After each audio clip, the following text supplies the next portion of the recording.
are you? Who are you? It's a pretty personal question. What do you want your reputation to be? What do you want to be known as? What kind of person do you want people to say you are? And it might not be important to you at all, but there's a lot of people who share with me that they feel bashed up, they feel hurt, they feel angry because the person that they are is not the reputation that they have, or people make out that they are a different person than who they really are. So to avoid being bashed up, to make sure that you have the reputation that you want to have, who are you? And I always ask that question. It was an experience I went through at 18 years of age. I went to a leadership and management conference thinking that I was going to be taught how to or learn how to run a health club. And it was all about leadership and nothing to do about health clubs. And the first question that was asked of me, of everyone in the group, was 5 words to describe you as a person. The words that you would use or you want other people to use to describe you as a person. And for me, that part of the experience was easy. I came up with 6 words because I'm a bit of an extra mile person. Tough and fair, positive, stylish, disciplined and professional. And I've used those words ever since that day at 18 years of age. But the next part of that process was a little bit complicated because it was, are you that person? In every area of your life, are you those 5 words? So I had to look at those 5 words and say, am I tough and fair? Am I positive? Am I stylish? Am I disciplined? And am I professional? And at the time, the answer was no. If anybody had looked into my life, and that was the next question that came, if somebody walked into your life now and you weren't there, so they didn't get to meet you, but they saw your life, so your bedroom, your car, your gym bag, your bank account, the music that you listen to, the books that you read, the people that you invest time with, what words would people use to describe you if you weren't even there? And it's a very personal and invasive question. But it certainly changed my life because I came up with tough and fair, positive, stylish, disciplined and professional. But that's not what people would have found in my life. And I always have a bit of a joke about this because at the time in my fridge, there was some green cordial and some rotten bananas. So no one would have thought, if they looked in my fridge, for example, that there was a tough and fair, positive, stylish, disciplined and professional woman living at that house. If you looked at my library, for example, I had some really trashy books in there. If you looked at my music selection, you'd say a professional, disciplined woman wouldn't listen to music like this.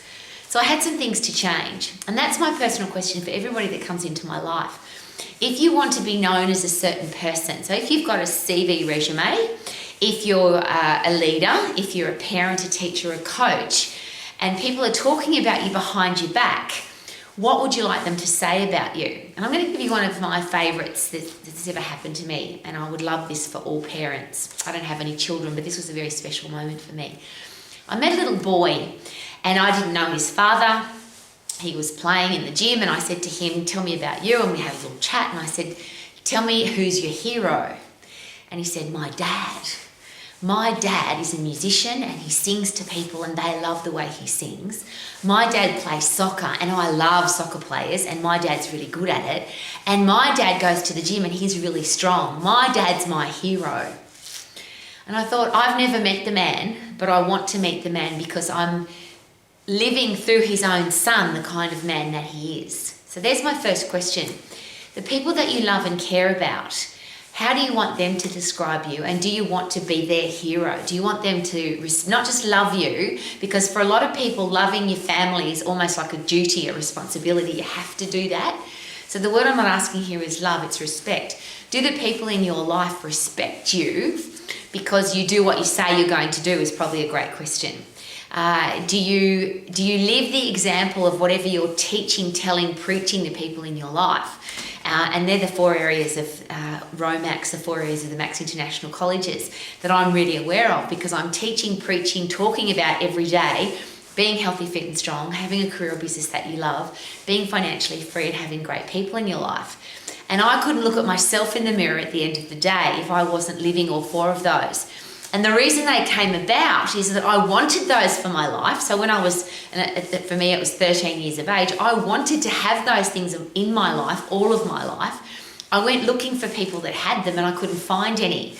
So I set the goal, the big ambitious goal that day at 13, that I was going to be healthy, fit and strong for the rest of my life. I was going to have a career that I loved. I was going to be financially free, and I would only have respectful, kind people in my life. And I've had to live to that. At 18, when I went through the process of tough and fair, positive, stylish, disciplined, professional, for me that wasn't just an exercise. That became a life philosophy. It became the only reason that I make a decision. And I always share this. I became very lazy at decision making after that day, because everything that I ever do, I just ask, am I tough and fair, positive, stylish, disciplined, and professional? And what would that kind of person do? How would they dress? How would they speak? Where would they go? Who would they invest time with? What would they invest money in? How would they live their life? And it's a simple process. Rowie, are you dressed like a tough and fair, positive, stylish, disciplined, professional person? Now, who cares what Rowie does? I get that. I'm just a person out of 7 billion. But I'm asking you very personally, because if you've ever felt beaten up, angry, disappointed, sad about the way people talk about you, there's 2 things there. One, if you're being the person that they say you are, so if you are being a horrible person, if you're being nasty, if you're dishonest, if you're not loyal, all the things that people get criticised for, if you are that person, then what a great opportunity to take that feed forward on board and change. But if you are not that person, if somebody says that you're dishonest and you're not, if somebody says that you're a liar and you're not, if somebody says that you're disrespectful and you're not, then of course it shouldn't hurt your feelings, because it's just not true. I often share this. I get accused on a day-to-day basis of being fake happy, unrealistically happy, ridiculously happy. People accuse me of being this silly happy lady. And I take it as a compliment, because that's how I live my life. I live my life as a happy person. I don't live my life as a negative person. A lot of people, when I meet them for the first time, or I'm in contact with them for the first time after a long time, they don't ask me how I am. They say, Rowie, I already know how you are, because you're always awesome. So now I'm going to give you the reverse of that, that I deal with on a regular basis. And the reason I'm sharing this is I work with business owners, entrepreneurs, managers, teachers, bosses, leaders, and they are very quick to share with me their words to describe a person, the reputation that somebody has. So I hear on a very regular basis, yes, that's the lady that's always late. That's the lady that never dresses well. That's the guy that tells lies. That's the guy that's always sick. That's the guy that comes up with excuses for everything. That's the person that gossips. That's the person that is criticising everybody around them. That's the person that's lazy. That's the person that puts in half an effort. That's the person that always leaves early. That's the person that disrupts the work environment. That's that person that's unproductive. That's a person we're trying to get rid of because... And they give me a big long list of reasons why they don't want that person in the organisation. And I'm sharing that with you because bosses, managers, business owners are in a very awful position in the Western world, because it's really hard to get rid of people. It's very hard to fire people. It's very difficult to get rid of poor performers. And yet in most workplaces, there are at least 60 to 70% of the people in the workforce that are not putting in 100%. And that's not a number I've just pulled out of my ass. Out of every 10 people, there'll always be 1 or 2 that are putting in 100% effort, because that's who they are. There's always 6 or 7 that are doing what they're supposed to do most of the time, and there's always 2 or 3 that are terrible, and the business is trying to get rid of them. They either can't get rid of them because of employment laws, or they just can't find a better person to replace them, so they put up with that. And I'm going to ask you that question very personally. Is your boss, is your team, sporting team, business team, musical team, artistic team, are they putting up with you because they can't find somebody better than you? They think you're terrible, but they can't find somebody better. Are people putting up with you even though you're late, even though you're constantly sick, even though you're always coming up with excuses, even though you've got a terrible reputation in lots of areas of your life? Are people putting up with you because they can't find somebody better to put into that spot? And I know that's a very personal and confrontational question, but every time a boss shares with me, oh, we hate having that person in the business, but we can't get rid of them. Or I wish I could get rid of that person because they're always late, or they're disrespectful, or they're unproductive, but it's just really hard to get rid of them because the employment laws won't let us. I feel sad for the boss and the owner of the business. They have to have that person in the business. But I feel really sad for the person that's got that reputation, because the next question that I always ask the boss or the leader or the manager or the teacher is, have you shared with that person what kind of person they are? Have you shared with them that they have a reputation of being lazy or disrespectful or being a gossip or being a critic or being a person who takes sick days all the time? Do they know what kind of reputation that they have? Because if you're delusional, there's a great word. If you think you're doing a great job, everyone else around you thinks you're doing a terrible job, there's obviously a disconnect there. The reverse of that is we get angry, don't we? If we think we're doing a great job and we are doing a great job and nobody notices, a lot of people get disappointed in that. I do such a great job and nobody notices. Do you know that gives you a bad reputation just by saying that? Because people that put in 100% effort all the time don't need to be praised. They don't need to be appreciated. It's just who they are. So when somebody says thank you for being a great person or thank you for doing a top job or thank you for putting in 100% effort, they say thank you, but it's not thank you because I needed the compliment. It's just, it's almost insignificant because it's who they are. And that's an interesting reputation to have. So I'm going to ask the 2 questions, and again, very personal. Pick some words to describe you as a person. Now, I picked 5 because it was the original exercise that I did, but I also connected those 5 words to my 5 fingers so I'd never forget them. Tough and fair, positive, stylish, disciplined, professional. And I live to that reputation every day. So I can look in my mirror at the end of the day and say, Rowie, today, were you tough and fair, positive, stylish, disciplined, professional? And if I wasn't, I go through my day and work out how I can change, how I can get better, how I can improve for tomorrow. But if somebody accuses me of being negative, unprofessional, undisciplined, lazy, I don't get offended because I know that's not me. The person that they think I am, that isn't me. Now, I might have a look at and say, I wonder why they thought that. What do I need to do perhaps differently so that I don't look like I'm that kind of a person? But I can go to bed at night and sleep very deeply knowing that I'm living my life as a tough and fair, positive, stylish, disciplined and professional person. And that's probably the main reason I'm asking the question. Because a lot of people are stressed, a lot of people have low self-confidence and self-esteem, a lot of people don't like themselves, a lot of people don't sleep well, a lot of people are unhappy, a lot of people are depressed, a lot of people are on antidepressants. And here's my question. If you're living every day to be the person that you want to be, and even more importantly, and this is one of my favourite quotes, I love who I am and I am excited about who I am becoming.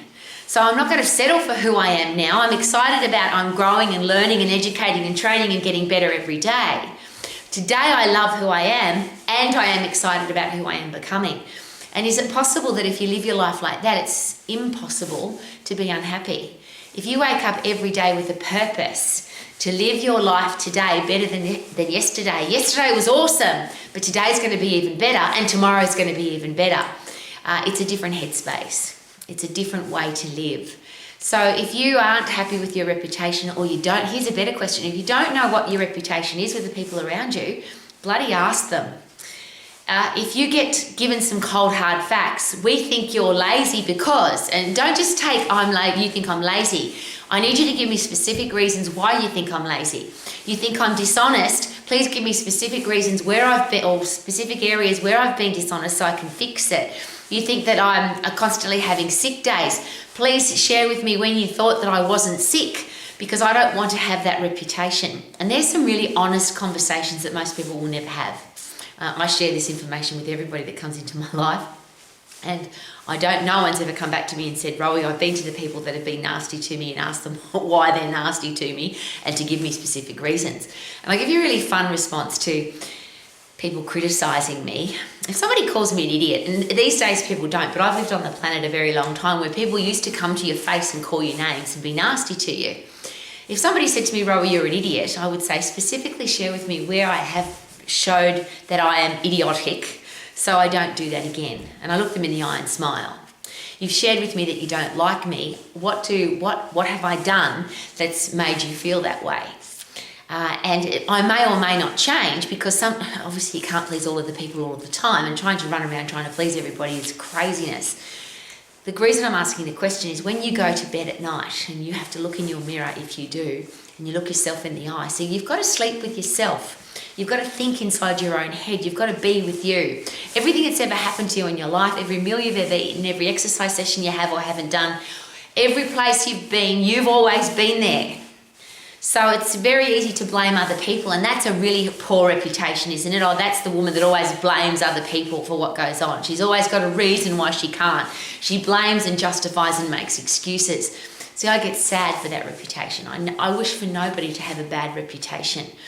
What I would love for everybody to say about you, everybody to say about me, is I don't like them, but I bloody respect them.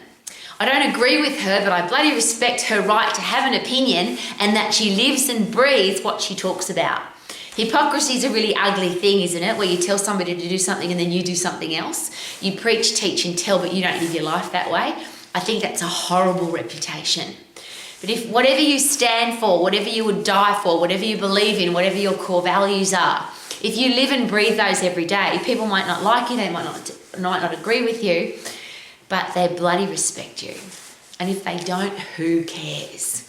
Because you can look in your mirror at the end of your day and say, I love who I am and I'm excited about who I am becoming.